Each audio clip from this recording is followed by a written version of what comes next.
Coucou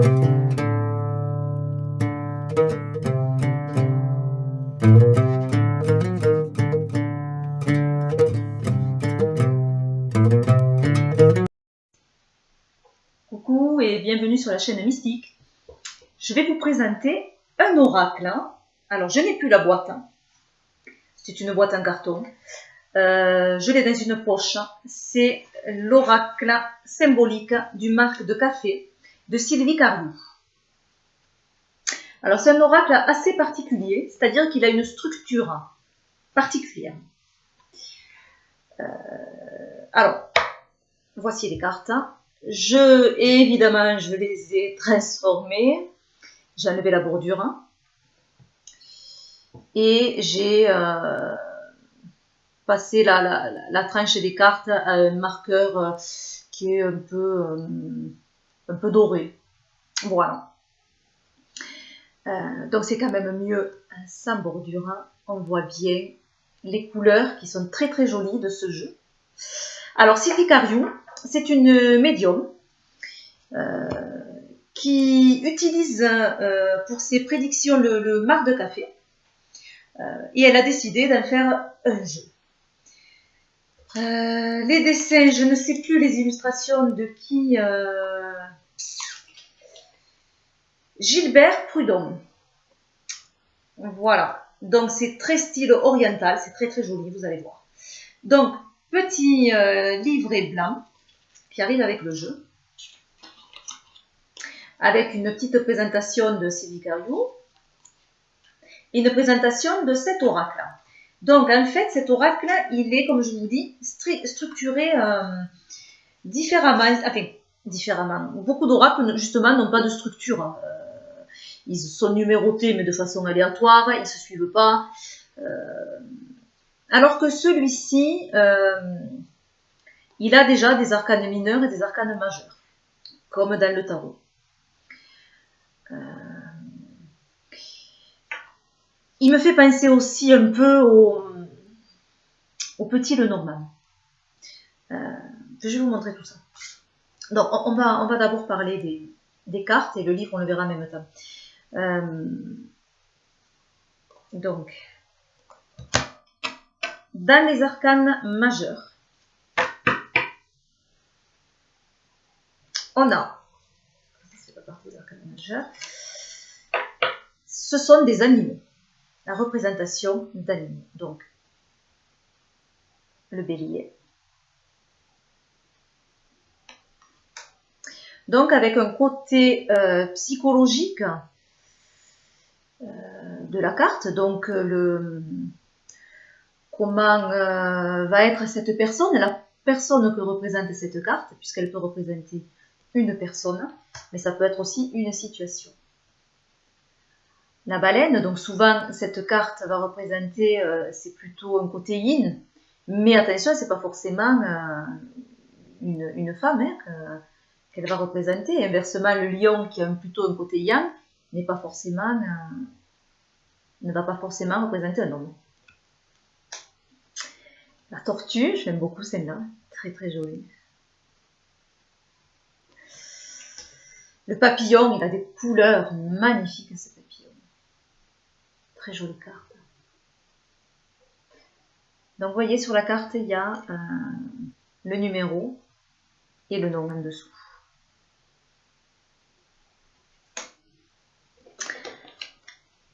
Ah, je ne vous ai pas présenté le dos. Voilà, ça c'est le dos des cartes. Très oriental aussi. Le dragon.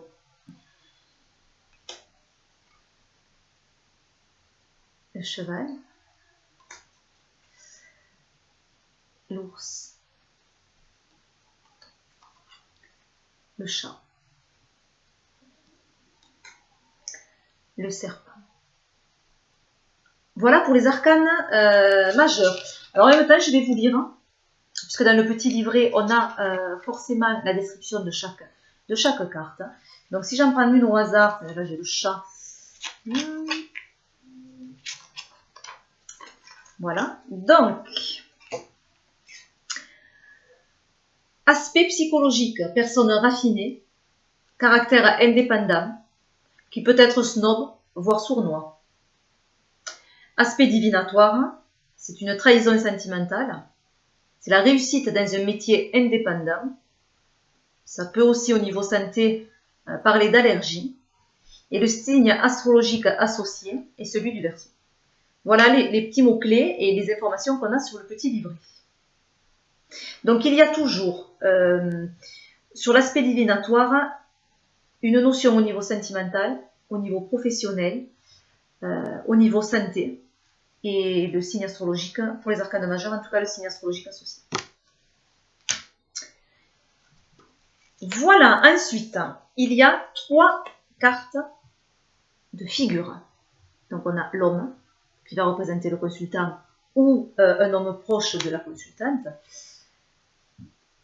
La femme, très jolie les illustrations. Et l'enfant. Voilà, 3 cartes de personnages. Ensuite, nous avons les arcanes mineurs. Alors, dans les arcanes mineurs, il y a des arcanes de... Voilà. 4 cartes qui vont représenter le temps. Donc, on a les fleurs qui vont représenter le printemps. Donc ça, il peut présenter le temps et dater une prédiction, mais il peut aussi parler de toute autre chose, comme par exemple le printemps, c'est le début de nouveaux projets, le début d'une relation amoureuse. Voilà, c'est quelque chose qui va éclore. C'est pas forcément une notion de temps non plus. Donc le soleil, c'est évidemment l'été. Les blés, c'est l'automne. Et l'arbre nu, c'est l'hiver. Ensuite, nous avons des arcanes de chance. Donc, la main de Fatma. Les étoiles, très jolie scène. J'aime beaucoup ces couleurs. C'est de très très jolies cartes et d'assez bonne qualité. Bon, elles sont pas super rigides, mais elles sont pas non plus très très souples. Elles sont pas mal. C'est notre très jolie celle-là aussi, cette âge, j'aime beaucoup. La couronne. Alors c'est un jeu qu'on trouve un petit peu moins maintenant et qui commence à flamber au niveau prix. La colombe. J'ai vu que là aussi il y a des couleurs sublimes. Je ne sais pas si vous voyez bien. Alors j'ai vu sur Amazon ce jeu qui est, me semble-t-il, maintenant déjà à 60 € et je n'ai pas payé du tout ce prix-là. Les escaliers. La bougie. Très très belle. L'eau. Et le fer à cheval. Voilà les arcanes de chance. Maintenant, on a les arcanes d'épreuve.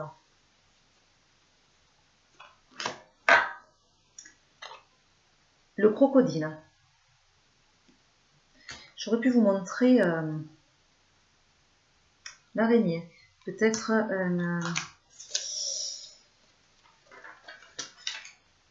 une indication chaque fois. Alors, sur les arcanes de chance, par exemple, si on prend, on va prendre un hasard, l'ange. Alors,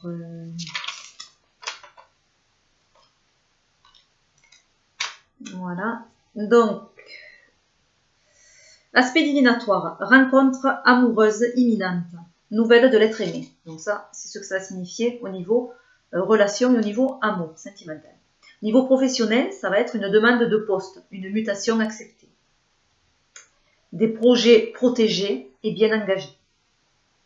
Au niveau santé, votre maladie aura une issue heureuse. Voilà. Et si on prend une carte d'épreuve, puisqu'on en était aux cartes d'épreuve, le poignard, trahison, rupture affective au niveau de l'amour. Au niveau du travail, rupture de contrat, licenciement. Sacrifice d'économie. Au niveau santé, intervention chirurgicale. Blessure, point de suture. Voilà. Je continue. le singe, très mignon. Ah, celle-là, elle est magnifique. Alors ça, c'est l'illustration qu'il y a sur la boîte. C'est les yeux. Alors très facile hein, à interpréter ce jeu, même en intuition. Le djinn, le brouillard,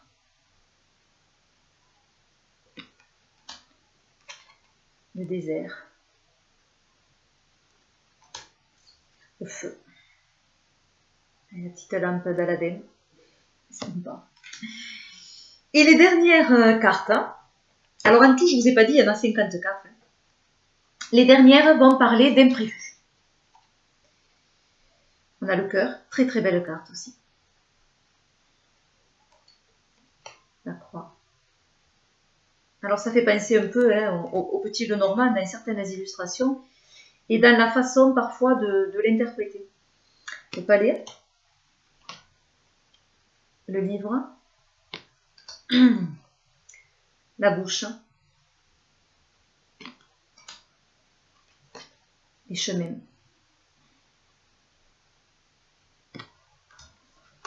le pont, les mains, la balance, l'anneau, le bébé, la pensée, très jolie aussi, le palmier, le bateau,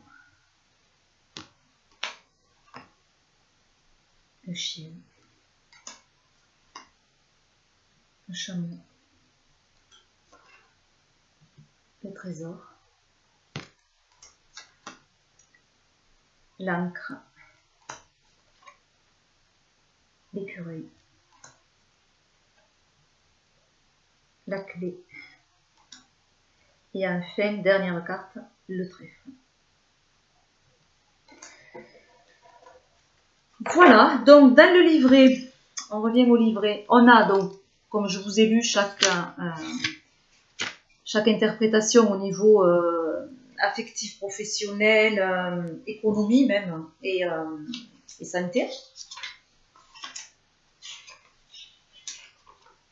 Ensuite, elle nous présente des méthodes de tirage. Alors, il y a la méthode à 3 cartes. Hein. Voilà. Avec un exemple. Ça, c'est bien qu'il y ait un exemple chaque fois. Ensuite, tirage à 5 cartes, qui est une croix. Voilà. Et c'est tout. C'est assez succinct. Alors, sur les illustrations, le fait que ce soit succinct ne gêne pas trop parce que c'est facile de se connecter aux cartes et de trouver les significations selon la question. Hein. Après, ça se lit un peu, je trouve, hein, comme un petit Lenormand, c'est-à-dire c'est un petit peu un rébus avec des associations de cartes.